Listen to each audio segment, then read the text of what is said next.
From director Alan Moyle comes the 1995 coming-of-age comedy drama that encapsulated the world of frenzied teenage angst in the midst of the grunge and alternative culture boom of the early to mid-90s, filled with memorable moments, memorable characters, a great contemporary soundtrack, and the presence of Anthony LaPaglia, which makes the film 10 times better than it would have been simply by default.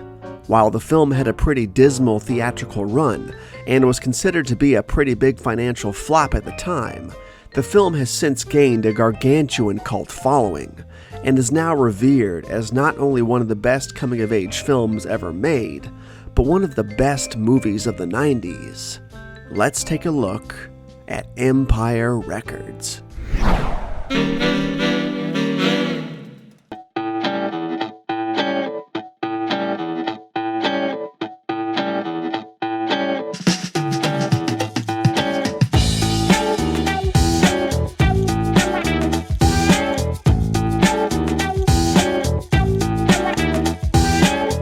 Unlike many other films of the early to mid-90s, I was unfortunately not lucky enough to see Empire Records in theaters. For some reason, this was just one that my mom and I missed during its theatrical run. But sometime during 1996, at least I believe it was 1996, we managed to come across it on cable. Stolen cable at the time, mind you, this was the 90s. Needless to say, we loved the film from the very first watch.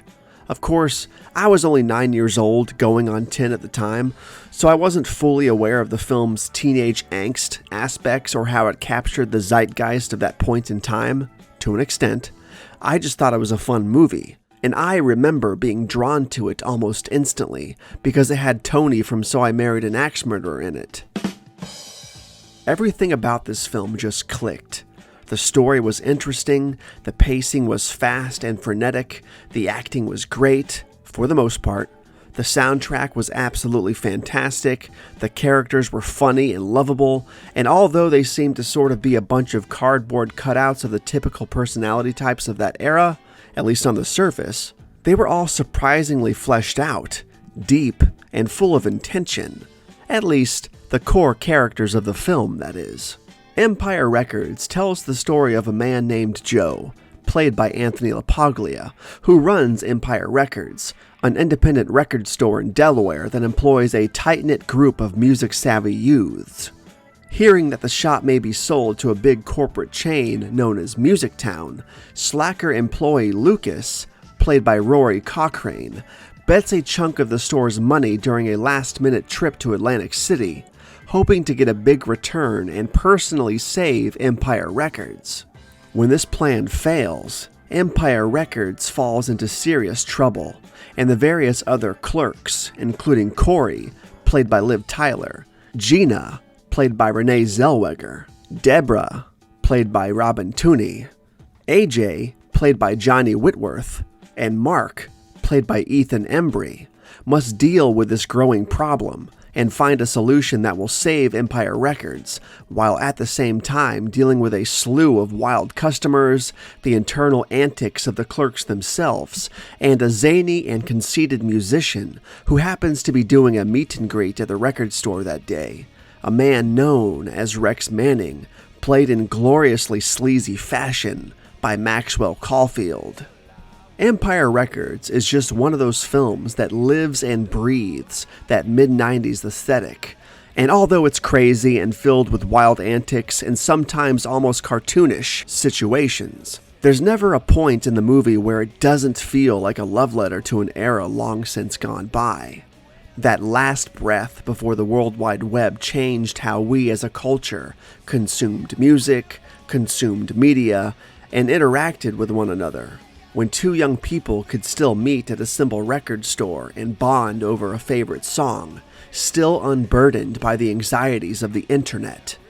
This movie boasts one of those large ensemble casts that you just wish existed in real life, because while you watch the film, it's easy to forget that these are just actors playing these parts. The characters are so funny, lovable, and relatable that you really do wish you knew them in your own life. And let's be honest, Joe is the kind of mentor, friend, and boss you always wish you had, but never truly had the pleasure of working for in real life.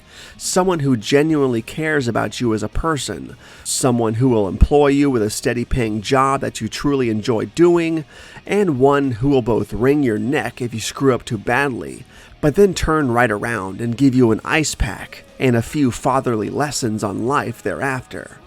Joe, the man, the myth, the legend, brilliantly played by LaPaglia, is definitely the film's best character and the one we root for the most. There exists another character within Empire Records as well that is not only as eccentric and conceited as they come, but one that is equally scummy as he is suave. And of course, if you've seen Empire Records, then you know full well I'm talking about the aforementioned legend himself, Rex Manning, who is a washed-up pop star who visits the store for a promotional appearance and is portrayed as a self-absorbed and past his prime artist, whose presence at the store causes chaos and conflict among the staff.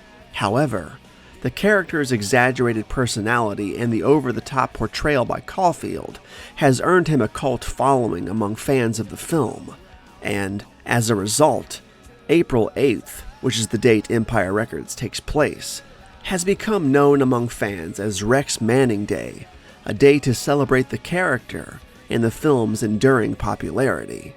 I love everything about this film, both the regular theatrical cut as well as the unrated cut, which was made possible via the special fan remix edition DVD that came out back in the early 2000s, which features nearly 20 minutes of altered, deleted, and/or extended scenes cut into the film, and, unlike the regular version, even went as far as to redeem the character of Rex Manning himself. I make it a point to watch Empire Records at least once a year. It's just comfort food at this point. A film you love to love, that you can just sort of get lost in and be among characters that truly feel like people you've known for years. My only real gripe is that the film is a bit too short. I would love to have a 2.5-hour version of this movie easy.